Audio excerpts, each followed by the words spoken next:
Welcome back to another episode of the Unblock Your BS podcast. Do a nervous system check in with me real quick. Just breathe in through the nose, sigh it out, whew, kind of shake off the day. Let's get into today's episode. So, today I am bringing in a longtime member of our self aware army that is our group breathwork.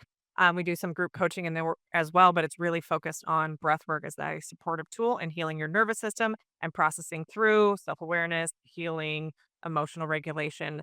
So it's a monthly membership. So we call it Self Aware Army. And that is John, who has spent the last year dismantling 20 years of a marriage where he was people pleasing, a fawner, and hiding his true self. So if you've ever been the nice guy, or you know somebody who's a nice guy, or somebody who just self abandons constantly for the sake of peace and people pleasing, but that left you feeling resentful, empty, disconnected underneath that smile and the right to it, I'll hop right to it, then you'll probably recognize and resonate with John's story today. So we're going to talk about some of the childhood patterns that led John to conform to relationships and whatever everybody else wanted, and how he found his kind of role and identity in being a people pleaser as early as childhood. We're going to talk about the moment that he realized that dating again while separated and going through a divorce wasn't the answer to fill the hole of that relationship in his life.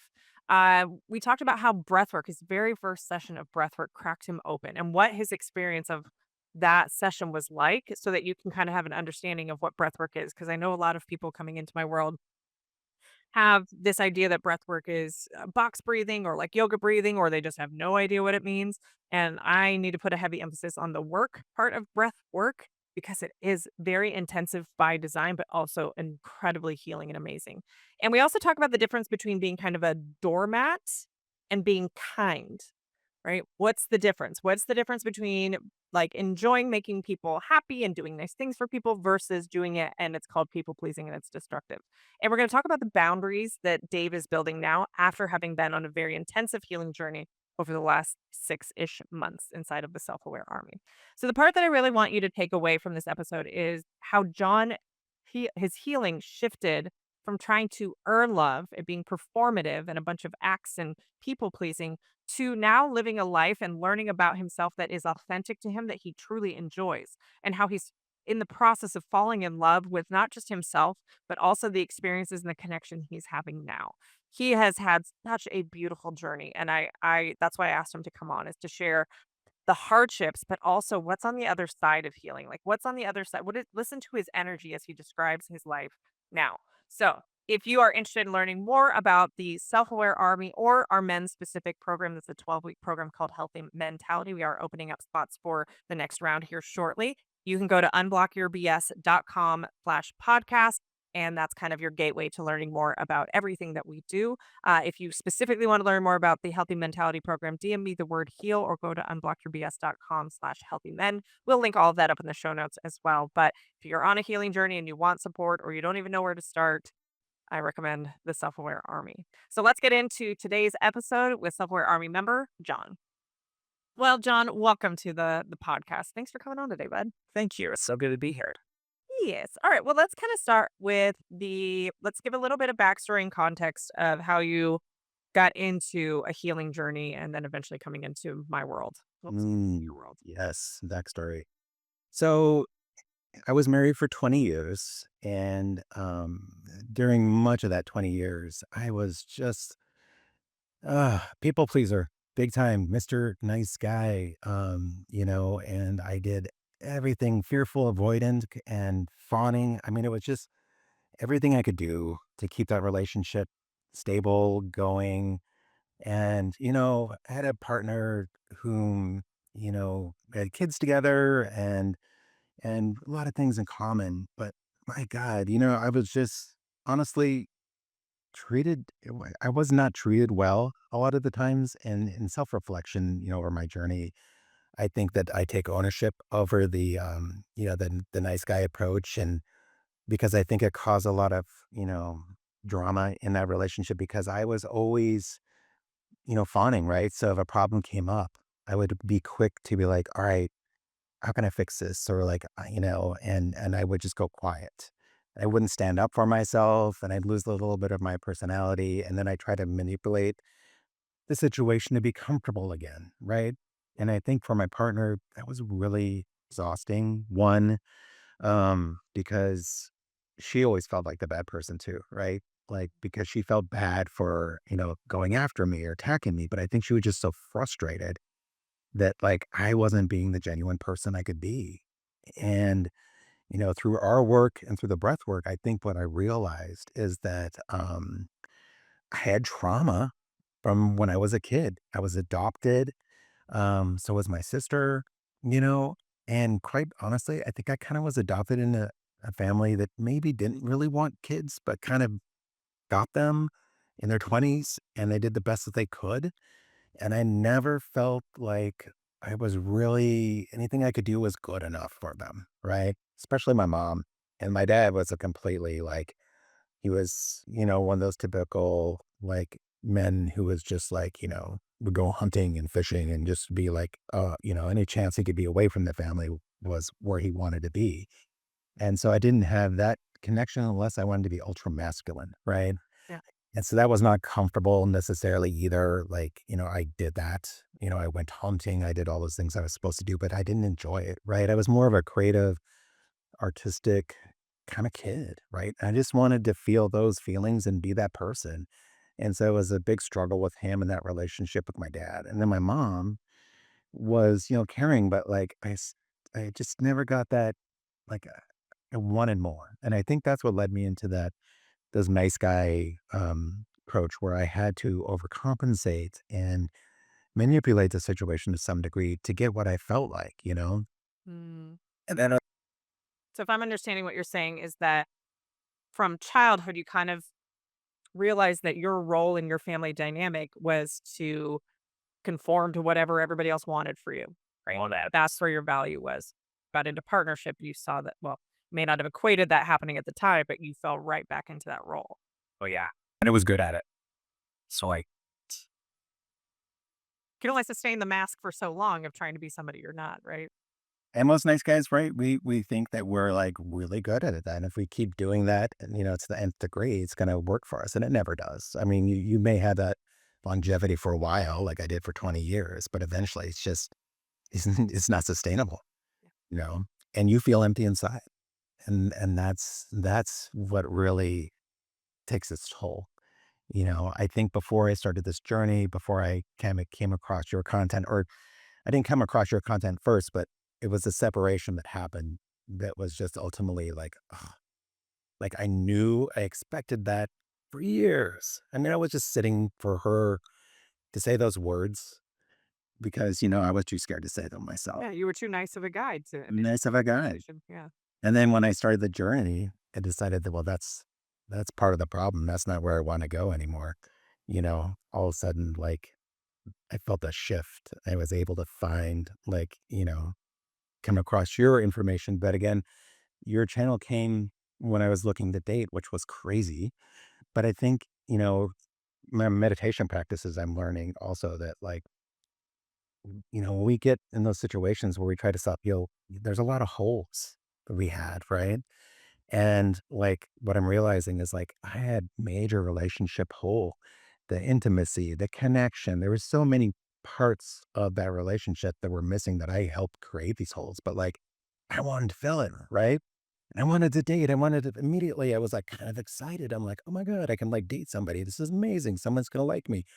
And then I realized like that's, like I gotta do the work first. And like Yeah. I don't that hole does not even need to be filled. I can let that hole sit. Well, it doesn't need to be filled by another person, which people don't recognize. As you give a little context, you're going through the divorce now, but even during that time when you were like, okay, I'm ready to date, like you guys were clearly separated. I think you were living in different states, but living in the same house. Yeah. And it happens quite often where people are like, "Okay, the relationship is over." Maybe not in, like, logistical sense or legal sense, but let me go get my emotional needs met now that I can get it from somebody who's not gonna fill that, right? But then you're just kind of bringing your shit with you, that hasn't, because at that point, right, we're talking about last year where we hadn't had the awareness of your contribution to what created a destructive relation or a relationship that didn't pan out to be long lasting past the 20 years. And when we don't take that time to self reflect, then we take our wounds and our abandonment and our childhood issues into the next relationship, and that's where we involve somebody else, but that's usually the next relationship after a long one ends or the divorce is more painful than the divorce, because especially if you've been together a long time in the divorce, it's like a death by a million knife cuts. Yes, there may be one final triggering event for some people, but that relationship afterwards, you're almost like, "Oh, good." Like, all the good feelings again, and we go back into the honeymoon phase, but if we haven't taken the time to heal the parts of us from that past relationship, even though you may not be in love with that person anymore, you still have emotional ties to them if you're reactive to things that triggered you from that relationship. Oh, that's Yeah, you're still not emotionally available.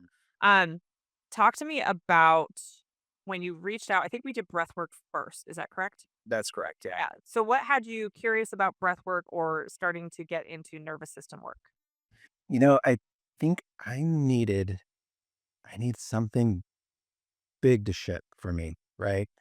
And I tend to become very intellectual and get inside my head and think things through and approach things like that. And then I came across, I think you were talking about breath work and I was like, I've done meditation before. I've done some, research on like, breath work and positive effects and so forth. So I'm like, I'm gonna try this. And and I think what really worked for me too when I did the breath work, and I know I'm kind of crazy because like when we did the breath work, I was loud, right? I owned it. I went in, I was vulnerable, and I would say to like other men or whomever who are going through this kind of like transition in your life, like the most important thing that I found in my healing process is you have to be vulnerable. Like let yourself be vulnerable to people, therapists or coaches or like other men or women, like, who you trust. Be vulnerable, go deep. Like, do not be afraid to go deep and do that work. And it's going to really change your life and your attitude and your mental. And when we did the breath work, that was so profound for me because I had not experienced that. Like, I cried, I was sobbing, and it was so nice just to let it go because so many times as a man, you're like, you're not allowed to have emotions, right? And like to let it go and just be there and be present in it. And then we did like 3 different times where we kind of like hit the crescendos, right? Yeah. Each time I found something new that was deeper that I was able to break through. And then by the end of the time, like, I'm almost, like, tearing up now, but, like, the time that we came to where I saw myself as, like, that little child, yes, that was huge. It was like when they talk about becoming an awakening, in meditation and getting to that point where you kinda touch the universe, that was my touch the universe moment, like, I saw myself, and it was so good, it was so healing, and I felt like that was the turning point for me to like say, okay, this is me and this is my journey and this is where I'm going to go forward. And I'm not afraid to be in touch with myself. Yeah. And that's such a gift, right? When you have to look at healing journeys and, because of what work I do, it's usually triggered by some sort of relationship struggles. But that's where it's almost like our connection with others has to get turned back to ourself of who we're being, how we're showing up, because we can't control another person, right? And whether we're going through a breakup or a divorce or just even conflict with a partner, oftentimes I see this with couples is they're trying to like almost get me to validate that the other person is the problem, right? See what they're doing in their actions. And that may be very valid. And at least my work, I'm like, but let's focus on you. What is coming up with you that you're either allowing this or that you're enabling this or you're not speaking up for your needs or you're feeling like you need to fawn and people please, right? Like, what is your worth in this situation so that we don't keep cycling and keep putting the onus on our partner to change things, right? Because there's boundaries that can be set for everyone involved in that. And I think that's what's beautiful about breath work is that that first half is really bringing up everything that's repressed, everything, and getting it out and clearing out the noise in your head and in your nervous system. So in that second half, it's very reflective of you and your voice and your relationship with yourself so that you can be authentic. Because most people get into relationships to feel seen, heard, and understood by the other person. But if you can't see, feel, or hear or understand yourself, how are you expecting somebody else to do that? Yeah. Right? It's kind of wild when you put it in that perspective. Okay. So breathwork session was amazing. You did a wonderful job. I think you were the first person I had had who was openly processing during the breathwork because usually people are in their own head processing, and you were verbalizing. So it's like, okay, let's go with this. And what about this thought? And we were complete strangers, which was Yeah, yeah. I was like, we're going for it. But it was so beautiful because I could tell in real time, almost just watching your journey in your head as you're coming up with these new awarenesses, and then we'd like add breath to it and get back into it. So that was a fun experience for me on my end. I know it was a tough for you, but it was good for me. So talk to me about, I think you joined the Self-Aware Army after that. You've been a part of our group coaching calls and more breathwork sessions. Kind of give me a summary of what has evolved for you in what it's been like 6 months now. Yeah. Kind of talk to me about what the last 6 months has looked like for you and your growth. yes. You know, I'm deep diving into like so many different books and like, I do doom scroll, which is I'm gonna like back off of that a little bit. But I think when you start processing these things, you want to go on these journeys of like education, right? So I started educating myself in like what does relationships look like? And when I did date, what does that look like? And how do you handle cues with people? And then it was starting to go into like conversations like how do I think you've mentioned this in your own journey, is like how do you start flirting or how do you even like How do you make eye contact with someone again and not have it be awkward? yes, right? And like that was like I couldn't do that in my last relationship because oddly my partner was really jealous and didn't even want me around and other people. So like I'm a very much a people person. So like that feeds me just being around energy of people. I love that so much. And like that's one of the things I've been noticing in my journey now is that and they're like they're coming out of the woodwork. People are so kind and they're coming date, how you doing? And like, you know, let's go out and let's talk and checking in on me and like taking me out to restaurants and doing other activities, going for walks. And my friends are amazing and they're just so wonderful. And I don't know, as I was removed from that for so long that now it's a part of my life and it just is special. And I'm leaning into that and I'm learning how to More connection. so many more connections and the conversations are genuine and authentic, right? We talked about authenticity. Yes. Right. So when you're authentic with yourself and you're not trying to please and you're not trying to be something or manipulate or be, someone you're not, right? And you're authentic. And that's what I'm learning is like, that's golden. Be that, lean into that. And our group, the Software Army, is one of those safe spaces, right? It's so important to have a safe space where you can be vulnerable, like during group coaching calls, like and like respectful and everyone is and they got your back, right? And so if you have a question or if you need to reach out to someone who's going through the same thing, this is a place you can do it, right? I love that. And sometimes I'm quiet, I don't really say as much as I want to, or but I'm listening to every recording even if I don't make them, and I take, I glean information from everybody and their journey too, and I incorporate that into my own, and it gives me confidence, Yeah. right? And that's I feel like that's important to the next step of where I'm going is being that true self, being confident, you know, and no fearful avoidance, no more Mr. Nice Guy. Like I'm a kind person, but I don't need to be that, doormat for anyone ever again. Yeah. Eh, And I think that's an important part of the journey, especially coming out of a relationship or a marriage, is getting your own identity solid and being comfortable in that first season of time before you start adding in a partner because you're going to go through relationship triggers when you're in a relationship. So having a season of like, I know what calm feels like in my body. I have great connections that I'm not coming from a place of lack or need for a relationship. I'm coming from a place of want and knowing that if I don't feel safe or like myself, because now I know what myself feels like in the context of this partnership, it's probably not a good partnership. And the right. So I think that's a beautiful gift you've given yourself and future partners or partner that you know John now. Like you're pretty confident and comfortable with John. yeah, yeah, very much so. And that kind of confidence in them, we talk about meeting people in the wild and how rare that is. What's that like? But but I'll tell you, I had an amazing experience. I went to one of my meditation classes, and we do this thing called inquiry, where we'll ask each other, we'll give like 7 minutes, and we'll ask a question over and over, right? And then you'll answer whatever the top of your head is, and then you finish it, and they say thank you, and then they ask you again, and you keep doing it for like that 7 minute time, and you really get a chance, like breath work, you go deeper, right? And I did it with this partner at the meditation place, and afterwards, after 25 minutes of doing this back and forth, we had the best connection because we were letting it out. We're being vulnerable, no judgment.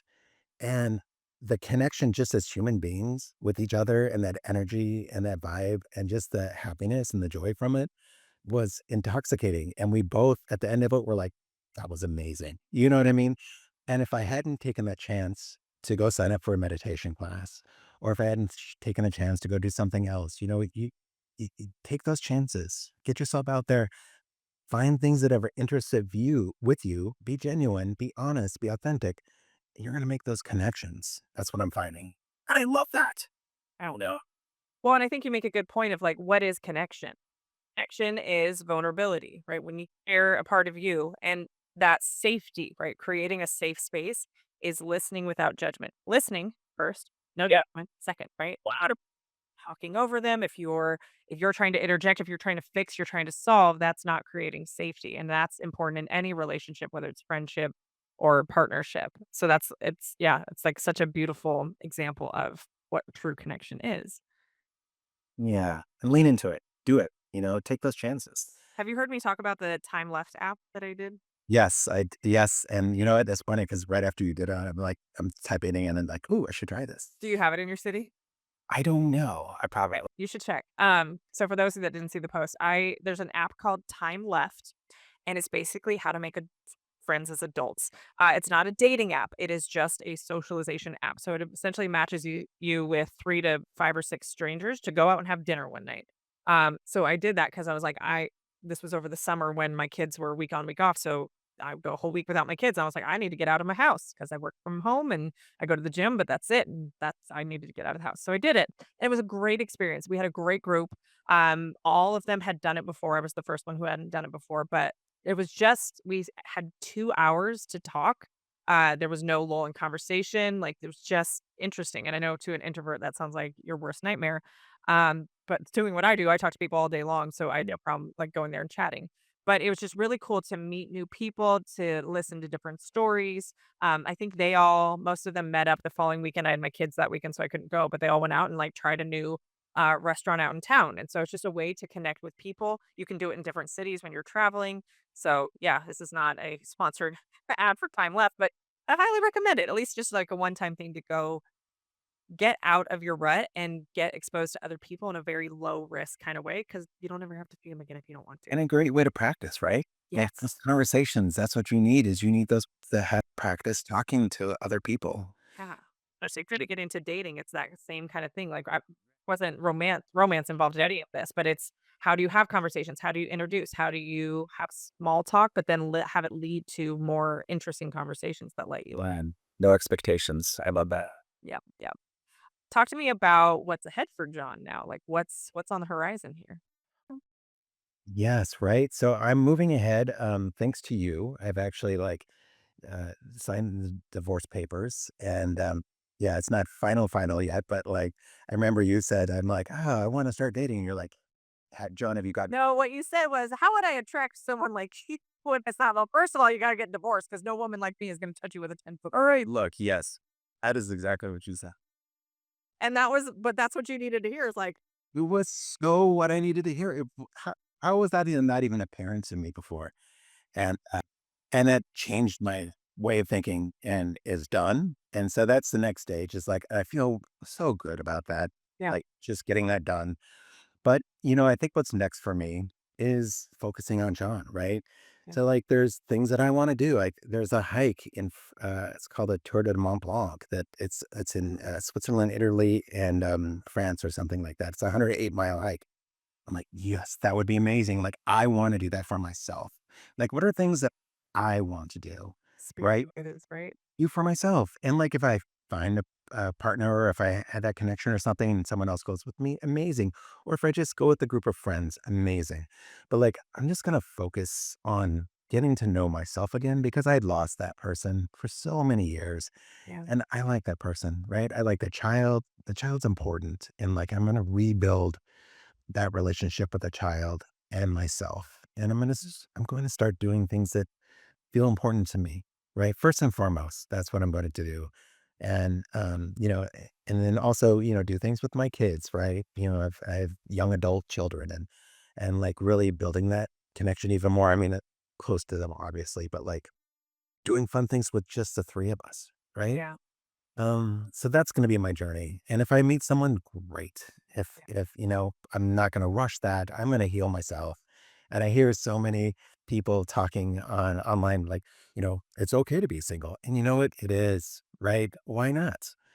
Things will come, and if you put them out to the universe, think good things I'm finding happen. Yeah. It's not like life's over as soon as you get into a relationship. Quite the opposite. And it comes with its own set of challenges and own set of triggers to heal and a new layer of heal can be exciting. And also, it's like you're just coming out of the season of like really intensive healing work. And it's like now you get to enjoy. And I think what's really valuable in what you just said is building a life that you love. So that a partnership is just an exciting cherry on top, it is not the main focus. And I think you mentioned boundaries, right? That was something I was horrible at, and now I'm creating boundaries for myself. Mhm. And I'm also taking the time to recognize, am I doing something because I'm pleasing somebody? Right. And if they, and at least I can recognize that now. Before, no, I would just do it. Right. Yeah. It's an Now, intentional and choice now, right? It's not that Intentional. pleasing somebody is bad, it's when it comes at the cost of you that it becomes destructive. Yeah. Yeah. And I am afraid of disappointing people, but like obviously, like, you have those conversations and then yeah, it's okay. Right. People they want to encourage you to be on this journey and they want to encourage you to be the best version of yourself. And that's important. So, yeah, don't be afraid of that. I love it. Well, John, what advice let's just say John of this time last year was listening into this episode. What advice would you give him? I depending where you're at, like it it's interesting. I see friends now who are married as long as I was, and I look in their eyes and I see that they're struggling the same thing I struggled with. You know what I mean? Like they're trapped or something's not going right, but they're just sort of like in the same zone. And I guess my advice, like if you're out of the relationship or still in a relationship, is like take time for yourself, look towards your own journey, whatever that might look like, and look for those resources, right? And like you can do it in a partnership. I almost wish that I could have had this journey inside that relationship because I think it would have made things stronger. But it was not the case, and that's okay. So, but like, you know, don't be afraid to be vulnerable, one. And then don't be afraid to look at that inner child and like what is going to be the right moves for your relationship with that little one, right? That was huge for me. And like the breath work 100% opened that channel up. And if I would have had that like 3 years ago, oh my gosh, who knows how rich that relationship could have been. It might have completely changed because I would have not had those bad habits anymore. And I would have been more free to like experience things for myself. And that's okay. So don't be afraid. Um, take the time for yourself, get to know yourself and find those tools that's going to help. That breath work I love, I also like the meditation. I approach it differently than some people do. I'm not as intense. Like some people have to do it very rigid. No, everything's on your own timeline, your own journey. And every time you make another step, you're going to explore something else and you're going to learn that about yourself. And that's beautiful. Go for it and be that person. Be that person for yourself. I love that, John. I couldn't have said it any better. So thank you so much for coming on today and sharing your journey. Um, Maybe another 6 months from now, we'll have kind of an update on what it's been like for the last 6 months of getting out into the dating world and that hike and what's possible for you moving forward. So proud of you. Thanks for being on the journey with me. I really Yeah, appreciate you. anytime, buddy. Have a good one. All right, man, listen up. It's not always about you just needing to feel more. Sometimes the truth is you've been stuck in a toxic cycle in your relationship. Maybe she's manipulative. Maybe she's completely checked out. Maybe she's throwing daggers with her words because she's drowning and doesn't know any other way to communicate that. And you're left wondering if you're the crazy one. And other times, it's not even about her. It's your own survival responses kicking in, your nervous system misfiring, leaving you reactive, shut down, or feeling like you have to walk on eggshells. Most men were conditioned to believe that their only value is what they can do for a woman. Keep her happy, fix your problems, sacrifice yourself, all in the name of happy wife, happy life. But if we're being honest, that's not love.